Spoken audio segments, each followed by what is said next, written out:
Wairikliba mong asigi pau Muhammad sallallahu alaihi wasallam na pangbangamki aduga khanki madudi warepki pungja adu yawrakle karigumba masigi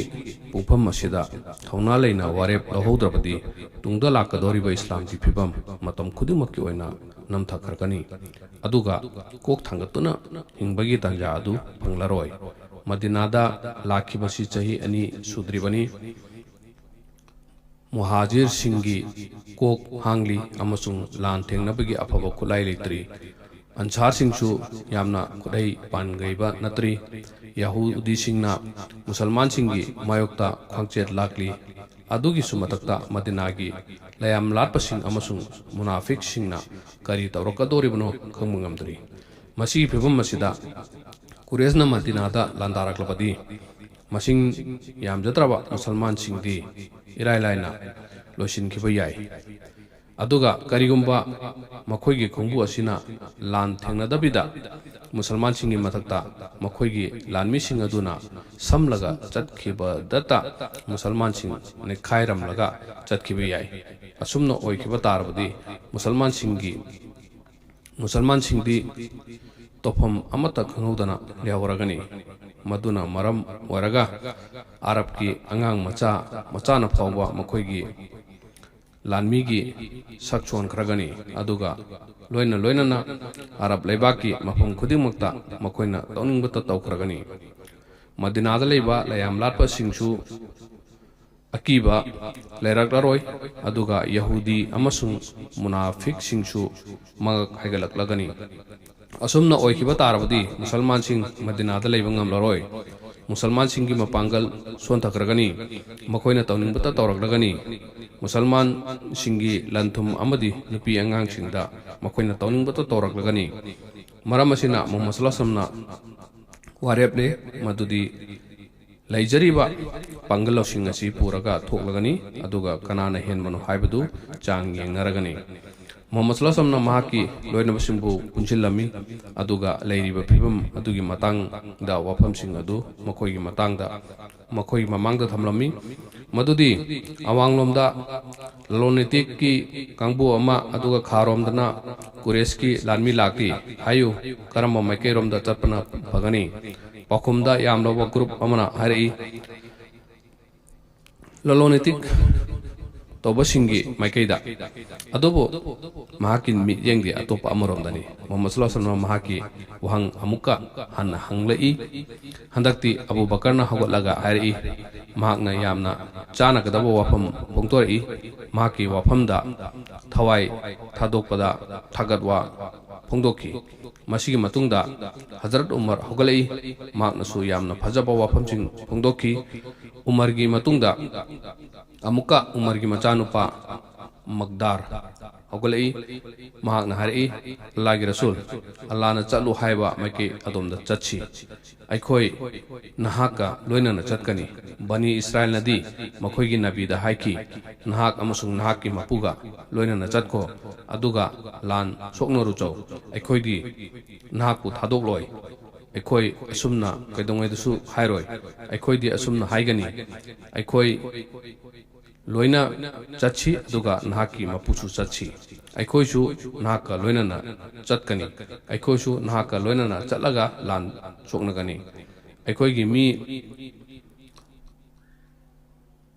namakhakta leiriba phawba nahaki khudongthiba oiroi Muhammad sallallahu alaihi wasallam waising si tabada mahaki nungsijaraba maithong adu nganthoklami magna Hazrat Magdarbu thagalami aduga dua tobirami aduga hari nakoi ateisu karigumba kharadi hayo Muhammad sallallahu alaihi wasallam khangingba pamli basi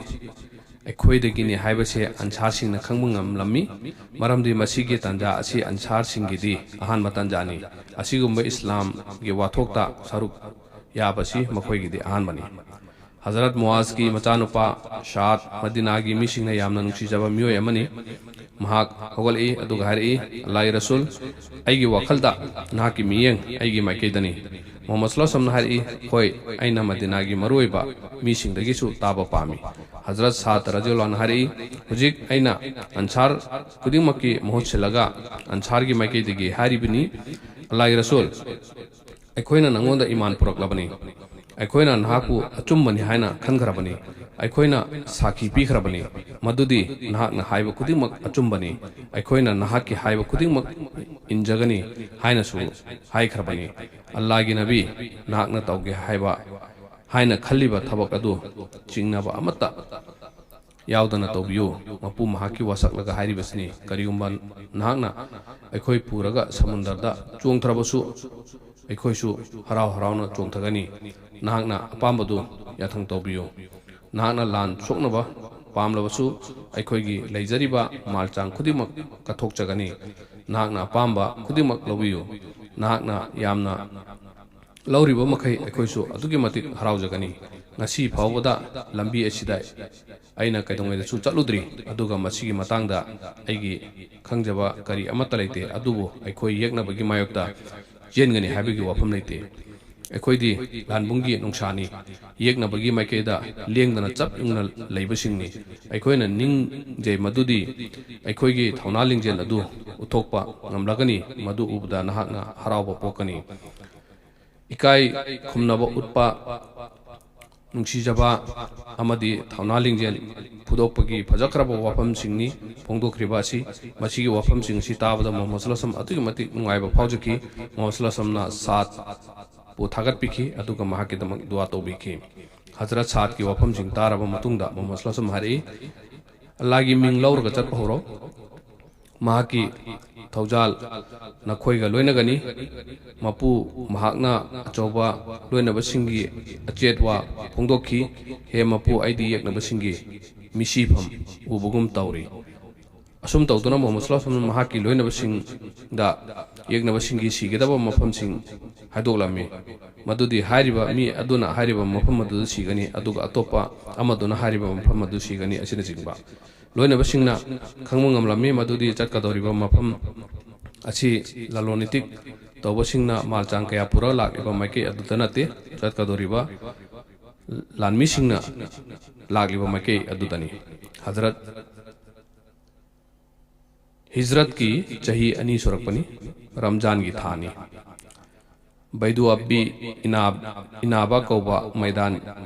ꯃꯗꯤꯅꯥꯗꯒꯤ mile ꯑꯃꯔꯣꯝ ꯆꯠꯂꯒ ꯂꯩꯕ ꯃꯐꯝ ꯑꯃ ꯂꯩꯔꯝꯃꯤ ꯃꯐꯝ ꯑꯗꯨ ꯌꯧꯔꯕ ꯃꯇꯨꯡ ꯃꯨꯍꯝꯃꯗ ꯁꯜꯂꯜꯂꯥꯍु ꯑꯂꯩꯍꯤ ꯋꯁꯜꯂꯝꯅ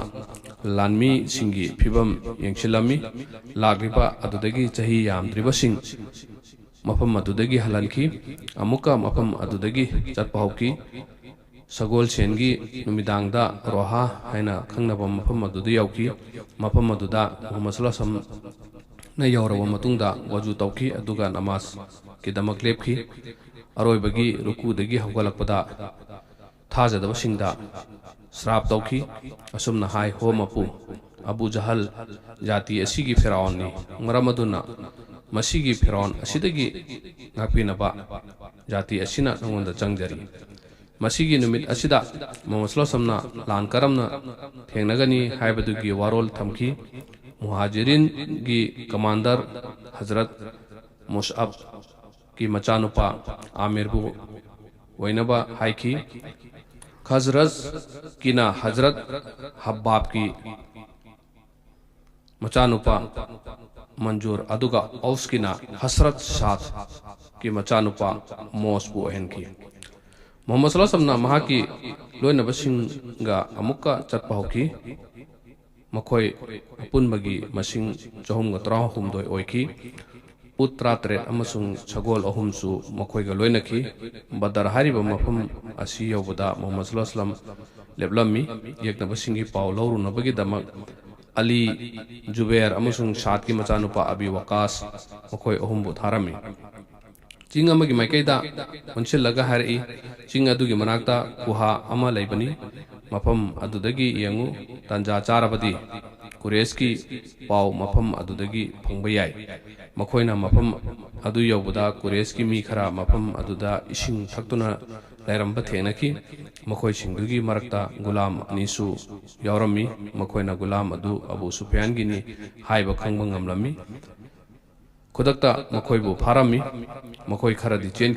ꯆꯦꯟꯈ꯭ꯔꯤꯕꯁꯤꯡ ꯑꯗꯨꯅ ꯃꯈꯣꯏꯒꯤ ꯂꯣꯏꯅꯕꯁꯤꯡꯒꯤ ꯃꯔꯛꯇ ꯌꯧꯔꯕ ꯃꯇꯨꯡꯗ ꯀꯟꯅ ꯂꯥꯎꯔꯝꯃꯤ ꯀꯨꯔꯦꯁꯀꯤ ꯃꯤꯁꯤꯡ musalman singna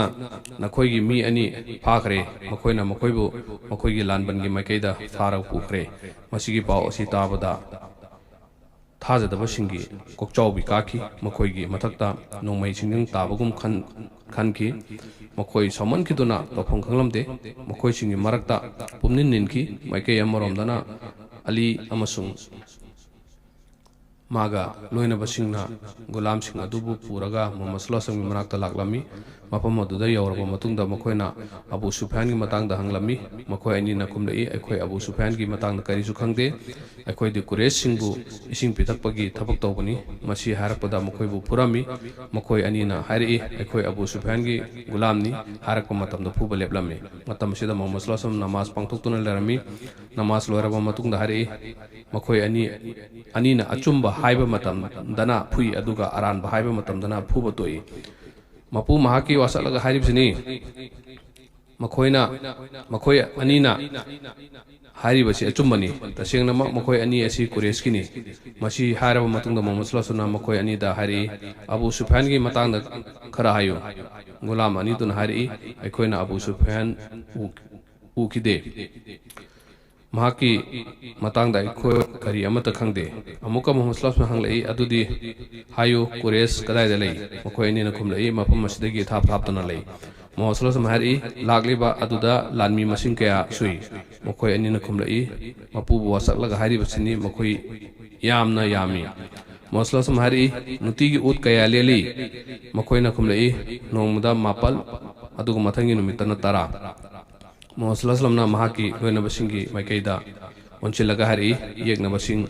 chamapan amasung lising amagi maraktani